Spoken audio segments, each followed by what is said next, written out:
Réveille-toi, dormeur. Oui, ce qui est mis au grand jour est lumière. C'est pourquoi il est dit, réveille-toi, dormeur. Lève-toi d'entre les morts, et le Messie resplendira sur toi.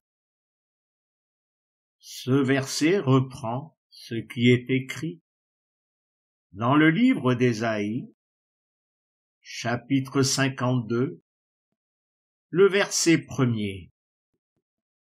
Éveille-toi, éveille-toi. Revêt ton énergie, Sion. Revêt les habits de ta splendeur. Yerushalayim, ville du sanctuaire. Non, il ne continuera pas encore à venir vers toi, l'incirconcis, le contaminé. En lisant dans une prédication les mots suivants, aujourd'hui on va parler donc de réveil. Nous sommes là, nous sommes très bien réveillés. Puis il va être parlé des réveils qui ont eu lieu au fil de l'histoire. Mais est-ce de ce réveil dont il est parlé dans le livre des Éphésiens et le livre d'Ésaïe? Reprenons le verset d'Ésaïe en regardant ce qui doit être réveillé. Éveille-toi, éveille-toi, revêt ton énergie, Sion. C'est Sion.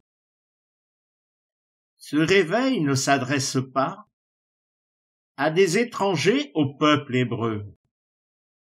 Ce réveil s'adresse au peuple hébreu. Ne sommes-nous pas son peuple, le troupeau du bon berger, Yeshua le Messie? Ne nous a-t-il pas conduits dans son pâturage? Puis, revêt les habits de ta splendeur, Yerushalayim, ville du sanctuaire. Cela s'adresse à Yerushalayim, la ville du sanctuaire. Ne sommes-nous pas le sanctuaire? Premier livre aux Corinthiens, chapitre 6, le verset 19. Ou bien ne savez-vous pas que votre corps est le sanctuaire du souffle sacré qui est en vous? Vous l'avez reçu d'Élohim, vous n'êtes donc plus à vous-même. Oui, ces versets s'adressent aux chrétiens, aux brebis du bon berger. Cela peut paraître surprenant. Comment est-il possible que les chrétiens, les brebis, soient appelés à se réveiller? Quand et comment seraient-ils tombés dans le sommeil sans s'en rendre compte? Et là, dans mon passé, je puisais les réponses dans ce que j'avais vécu. Oui, je m'étais endormi sans m'en rendre compte lorsque je conduisais un poids lourd.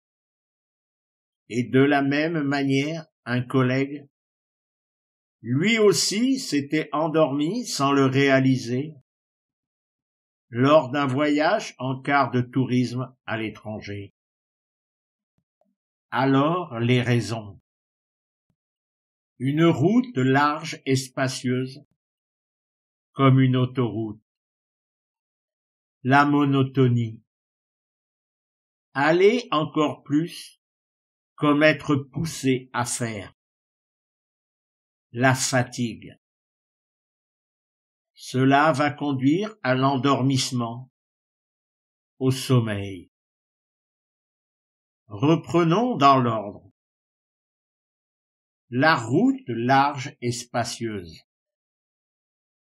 Oui, il semble plus facile de circuler sur une autoroute que sur un chemin étroit, resserré entre déserts, vallées profondes et parfois un pâturage près des eaux paisibles.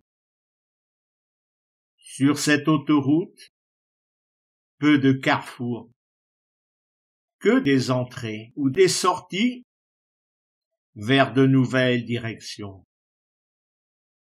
Un trajet monotone, comme stérilisé, sans obstacle, sans besoin de ralentir, des aires de repos froides, sans vie, se ressemblant comme les réunions des églises. Alors, Évangile de Matthieu, chapitre 7, les versets 13 et 14. Entrez par la porte étroite. Oui, large la porte, vaste la route qui conduit à la perte, et nombreux ceux qui y entrent. Étroite la porte, resserrez la route qui conduit à la vie, et rares ceux qui la trouvent. La monotonie.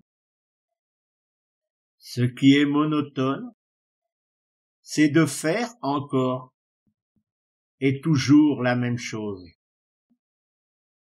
N'est-ce pas ce qu'est la réunionique? Chant parfois répétitif, prière ou louange, prédication se répétant, oui, chaque réunion succédant à une autre réunion. Et parfois à la monotonie succède la lassitude. Nous le voyons. Dans le livre des Nombres, chapitre 11, lorsque les Hébreux, lassés de manger la manne, vont se retourner contre Moshe. Pour faire disparaître la lassitude, la monotonie doit être brisée. Et cela passe par une rupture, un profond changement, comme une naissance à une vie nouvelle. Être poussé à en faire encore plus, ou l'activisme. Je me souviens d'un employeur me disant un matin, alors que je me préparais pour une livraison à l'autre bout de la France. Il y a tant de kilomètres, donc par l'autoroute vous mettrez tant de temps. Livraison, et puis demain soir vous serez de retour. Étonné, je lui ai demandé ce qu'il faisait la nuit après sa journée de travail. Devant son air étonné, je lui ai dit, après une journée de conduite, je fais comme lui, je me repose et je dors.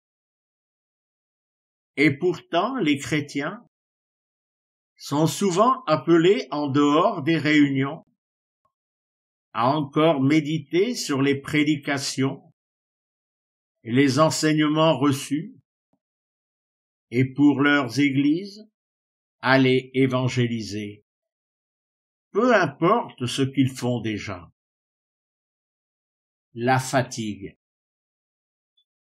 En plus de la monotonie, d'être poussé à faire toujours plus, va s'ajouter la mauvaise nourriture, des enseignements théologiques. Et ce, malgré ces deux versets. Livre de Jérémie, chapitre 31, le verset 34. Ils n'enseigneront plus encore l'homme son compagnon, l'homme son frère, pour dire pénétrez Yahvé Adonai. Oui, tous me pénétreront, depuis leurs petits jusqu'à leurs grands, à rang de Yahvé Adonai. Oui, je pardonnerai leurs torts et leurs fautes, je ne m'en souviendrai plus. Et, Épître aux Hébreux, chapitre 8, le verset 11. Ils n'auront plus à enseigner, chacun son concitoyen, chacun son frère, en disant, pénètre Yahvé Adonai, parce que tous me pénétreront, du plus petit au plus grand d'entre eux. Alors, y a-t-il une solution? Oui, il faut sortir. Livre de Jérémie, chapitre 51, le verset 45. Sortez de son sein, mon peuple. Faites échapper chaque homme son être à la brûlure de la narine de Yahvé Adonai. Deuxième livre aux Corinthiens, chapitre 6, les versets 17 et 18. Aussi, sortez du milieu d'eux. Séparez-vous, à rang de Yahvé Adonai. Ne touchez rien d'immonde, je vous accueillerai. Je serai pour vous père, et vous serez à moi pour fils et filles. À rang de Yahvé Adonai, Sébaoth. Livre de l'Apocalypse, chapitre 18, les versets 4 et 5. J'entends une autre voix venant du ciel.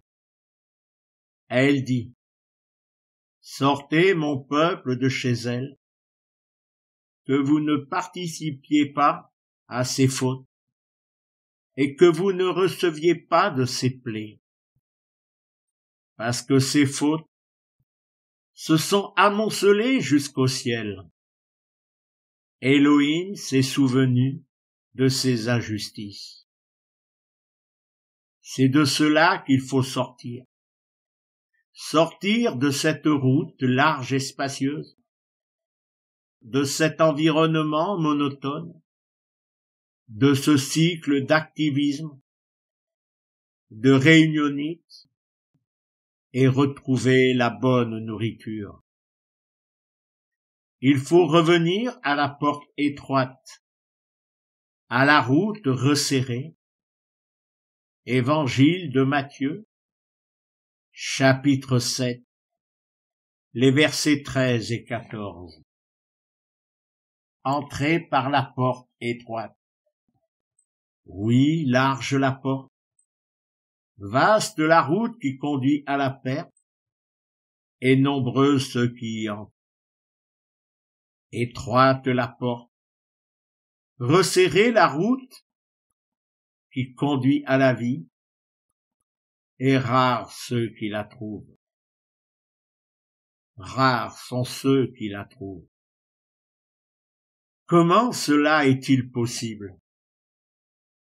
Pourtant, lorsqu'on voit les nombreuses églises suivant le même guide qu'est la Bible, dans une monotonie faite de réunions, dans l'activisme de l'évangélisation, dans l'enseignement d'une mauvaise nourriture, et c'est surtout cela le problème, la nourriture. Alors, qui donne la bonne nourriture? Évangile de Jean, chapitre 14, le verset 26. Mais le réconfort, le souffle sacré, que le Père envoie en mon nom. Celui-là vous enseignera tout. Il vous rappellera ce que moi je vous ai dit. Et puis, je me souviens de ces mots du Fils prodigue, Évangile de Luc, chapitre 15, le verset 17. Mais venant en lui-même, il se dit, tant de salariés de mon Père ont du pain en abondance, et moi je péris de faim ici. Oui, le pain en abondance est dans la maison du Père Elohim. Réveille-toi, dormeur. Quand et comment le dormeur va-t-il et peut-il se réveiller? Regardons dans la Bible. Comment Saul de Tarse va se réveiller? Il va se heurter à un mur qui a un nom, Yeshua. Actes des Apôtres, chapitre 9, les versets 3 à 5. Et c'est en allant, il approche de Damas. Soudain brille autour de lui et l'enveloppe une lumière venue du ciel. Il tombe à terre. Il entend une voix lui parler. Shaoul, Shaoul, pourquoi me persécutes-tu? Il dit, qui es-tu, Adon? Et lui, moi je suis Yeshua, que toi tu persécutes. Quand les 10 nubiles se sont-elles éveillées? Évangile de Matthieu, chapitre 25, le verset 6. Au milieu de la nuit, c'est un cri. Voici l'époux, sortez à sa rencontre. Mais étaient-elles toutes prêtes pour ce réveil? 5 d'entre elles ne manquaient-elles pas d'huile? Beaucoup de chrétiens, à un moment donné, à cet appel du bon berger, réveille-toi, dormeur, vont s'éveiller brutalement. Et combien auront encore de l'huile? Ce souffle sacré, souffle de vérité, qui régénère. Psaume 28, le verset 7. Yahvé Adonai, mon énergie, mon bouclier, en lui mon cœur s'assure. Je suis régénéré, mon cœur exulte, par mon poème je le célèbre. Soyez bénis en Yeshua. Amen.